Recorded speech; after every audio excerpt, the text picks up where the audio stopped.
வணக்கம் ரோவலே. டயரோடு போய் கொண்டிருக்கோம். இங்கேட்டு பார்த்தால் முறிப்பு போய் கொண்டிருக்கிறேன். முறிப்புக்குள்ளே கூட வந்து நான் தான் ஓட்டங்கள் ஓடுறது என்னன்னு சொன்னால் அங்கே இருக்கிற எல்லாரும் எனக்கு தெரியும்.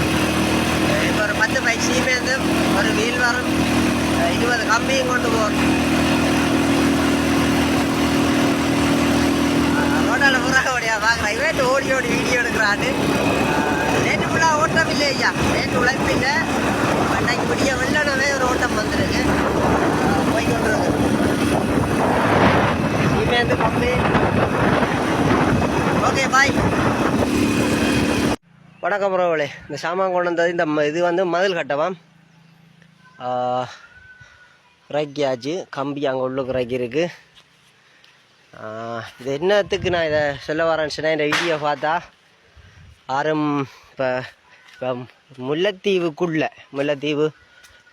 தங்கட அந்த நான் நிற்கிற ஹார்ட்வேர்லேருந்து முல்லைத்தீவுக்குள்ளே சாமான்கள் எதுவும் இப்போ வீடு வேலைகள் செய்கிறீர்கள் வெளிநாட்டிலேருந்து தம்பி இன்னும் சாமான் கொண்டு போய் பறிச்சு விடு, அக்கௌண்ட்டுக்கு இவ்வளோ வெறும் காசுன்னு சொல்லி அப்படி தொடர்படுத்தினாலும் சரி, இல்லையான்னு சொன்னால் நீங்கள் வீட்டை கொண்டு போய் பறிச்சிட்டு அங்கே வில்லை கொடுங்க காசு தருவினோன்னு சொன்னாலும் சரி, இப்போ வெளிநாட்டில் இருக்கிறார்கள் எதுவும் வேலை திட்டங்கள் எதுவும் செய்தால் கூட நீங்கள் வந்து இப்போ எனக்கு ஒரு உதவியாக இருக்கும். அது எப்படின்னு சொன்னால் எனக்கு அயர் வரும், எனக்கு ஓட்டம் வரும்.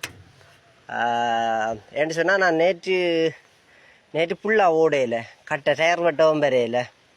அப்போ நேற்று வந்து சும்மா தான் நின்றுட்டு போனது. அப்போ இப்போ எனக்கு அது ஒரு ஹெல்ப்பாக இருக்கும். ஏன்னு சொன்னால் நான் இப்போ உழைப்பத்தானே இப்போ சொல்கிறேன். இப்போ காசு பணத்தை தாங்கன்னு சொல்லல எனக்கு இந்த ஓட்டம் வந்து கண்டால் சந்தோஷமாக இருக்கும். ஆராய்ச்சியும் அப்படி தான் சொன்னால் அங்கேன்னு சொன்னால் முல்லைத்தீவில் இருந்து ஒட்டி சுட்டான் இஞ்சால தண்டுவான் அந்த துண்டு வரைக்கும் நீங்கள் என்ன இதன்னாலும் கொண்டே நாங்கள் கொடுப்போம். அங்கேயே வில்லு காசு வேண்டுவோம். ஓகே, நன்றி.